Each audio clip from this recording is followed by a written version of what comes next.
Hey Jessica, it's Gretchen. I wanted to pull this spread for you because I never know.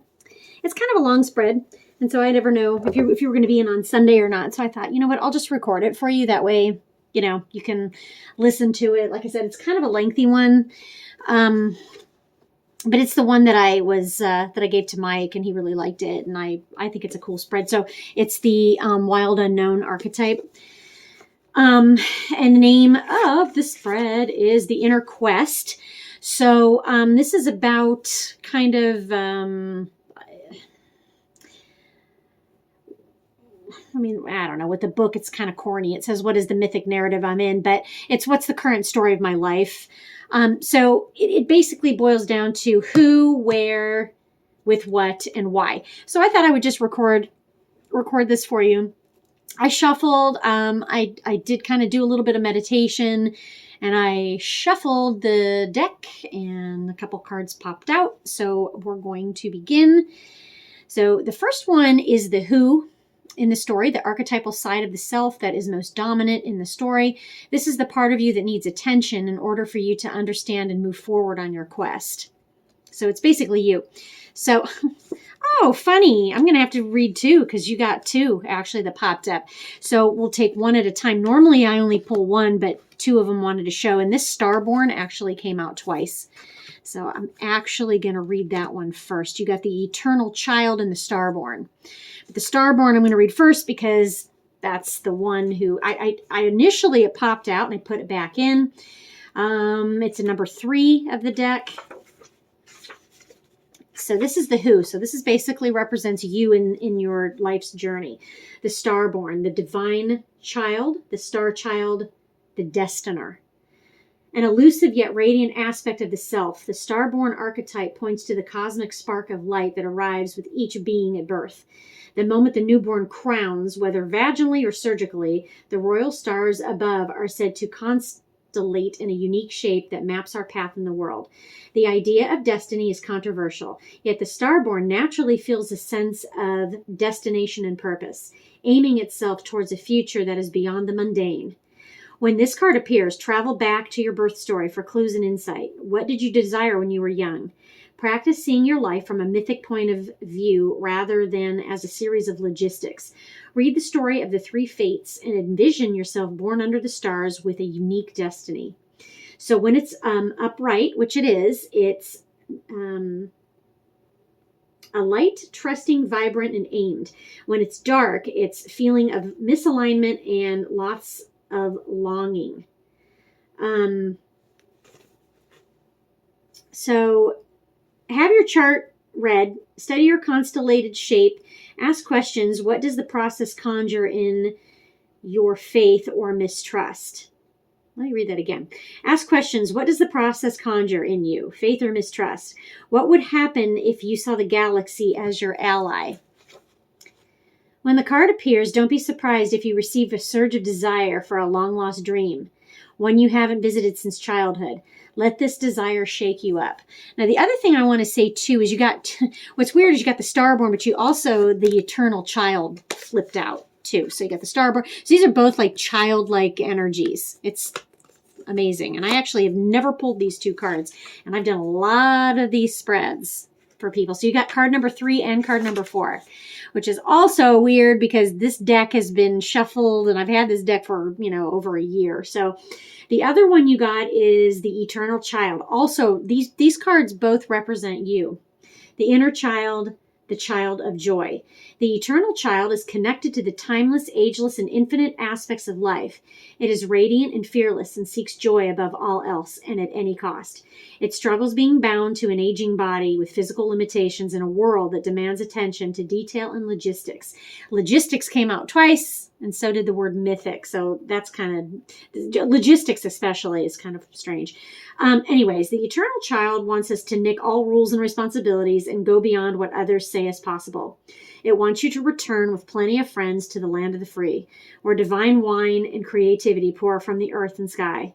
We all want to sip from the well of eternal youth, and this makes the Eternal Child naturally popular, perhaps even famous. The Eternal Child glimmers It reminds us of what is possible, what is magical about this precious life. So upright, which it came out, is joyful, playful, accepts all, and magic. When it's reversed or dark, addicted, selfish, adrift, and burns out. That's how you might feel on a bad day, but it did come up upright. So this archetype is so spirited that when its appetite for life isn't satiated, it seeks spirits and substance elsewhere. The eternal child struggles with addictions of all varieties. Celebrity culture is based heavily on this archetype, as is the phrase live hard, die young, and the series of artists and musicians who died at 27. Ha! All right, cool. I have never gotten this. I've never gotten the Starborn either. And both of these cards, especially the Starborn, flew out. So this represents you. I do feel a little bit of Mitchell coming into this reading as well. Okay, so far, just so you know, even though this is your reading, there's a reason why we got two. One of these might resonate with you as being Mitchell. They might both be you. Okay, but anyway, the next card is the Where. Okay, so it is basically the backdrop of the story. So, I'm going to find my page here. So, the archetypal setting for the journey you are in. This is the energy that surrounds the situation, the stage or backdrop that influences the story. So, you got the dead end. And this is card number... Geez, I don't know my Roman numerals. Let's just skip that because I'm not sure. I think it's card number, I don't know, 40, 30? I don't know. I think it's 30. Okay, so the dead end. This is the backdrop for your journey. The closed door, the final chapter, the impasse. Now, I know you did say you have a thing about doors in houses because we talked about that. I don't know if that means anything, but contrary to what its name implies, the dead end is very much alive. It is a force that stops us from moving forward as planned. It is thick, dense, uncompromising, a wall beyond all walls. With every bramble, thorn, and stone, it simply states, no more, child. You have reached the last page of the chapter. It is natural to resist its very resistance and struggle even harder to make our way, to prove our point, to hold on to what was. In this way, we fight with life itself from the mythic perspective. The end you face is very much a beginning. There are doors opening all around you, just not the one you planned on walking through. If you are honest and courageous enough to accept, adjust, and adapt, the dead end becomes known as life's beginning. So when it's upright, which it is, it's acceptance, humility, relief, reverence for change. When it's dark, you may feel inertia, stuckness, tension, and unconscious gripping. Reflect on dead ends in your past that led to unimaginable wonders. The moment you accept the ending, a feeling of grace will arise. Doors begin to open both inside you and in the world.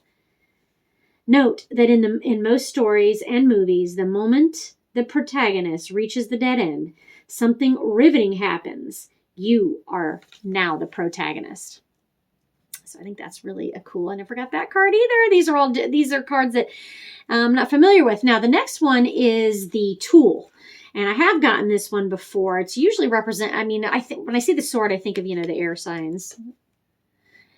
This is coming up in the with what? So this is the archetypal tool you must that you must use, find, or give up so destiny can unfold.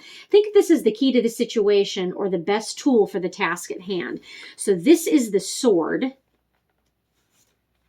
Another Roman numeral that I think it's 52, but I'm not sure. Okay, so the sword, this is your tool. The knife, the blade, the weapon. To use the sword is to decide. The blade separates one reality from another. The choice is made and all else falls away. If you find the sword in your grasp, you can no longer hesitate.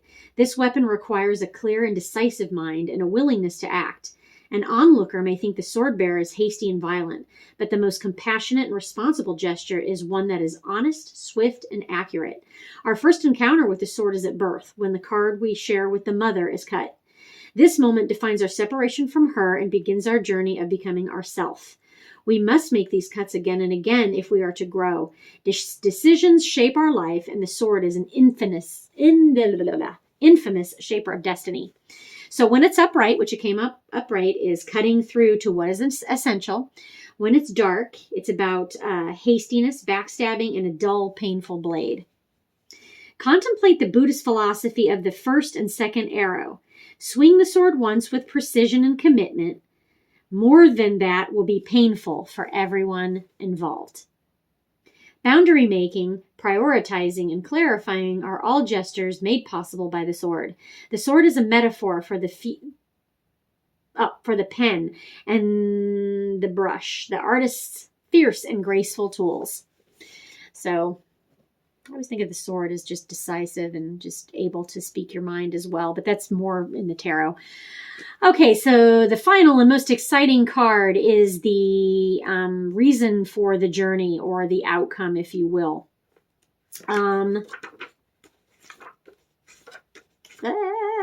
So it's the deeper purpose of your journey. This is the mythic theme or challenge that you will face as you approach your growth edge.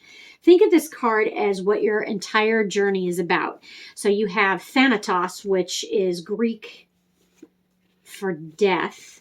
So this is kind of like the death card in the traditional tarot, which we all know is the card of change, so death. It is tempting to oversimplify death and sum it up as transformation, but the true archetypal resonance of Thanatos cannot be easily assimilated or contained. Death is ongoing and omnipresent, in eternal response to the gift of birth. Witnessing the ending of another being, creature, phase, or stage has deep consequences for the psyche. We are forever changed by Thanatos as it sweeps us under its wings, making us relinquish control in every form. It leaves a mark of ash upon our heart, signifying we have touched the cusp of the underworld and will return to the land of the living eventually, with more compassion and wisdom to share. This capacity is needed in our world. One who has faced the annihilation of Thanatos can face anything. When this card appears, it signifies an initiation into the underworld. So when light, it's about grieving, mourning, bearing witness to all that is. When dark, fear or insensitivity to old age, illness, and dying. Facing Thanatos or death leads us to aletheia or truth. There are those with a great gift for navigating Thanatos energy. Thankfully, we find these generous souls in emergency rooms, hospitals, hospice centers, and the like.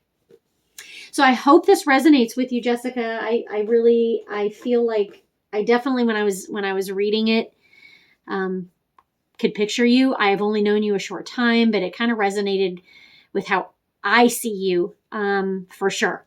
So maybe that's it. So I hope it resonates, and I will talk to you soon.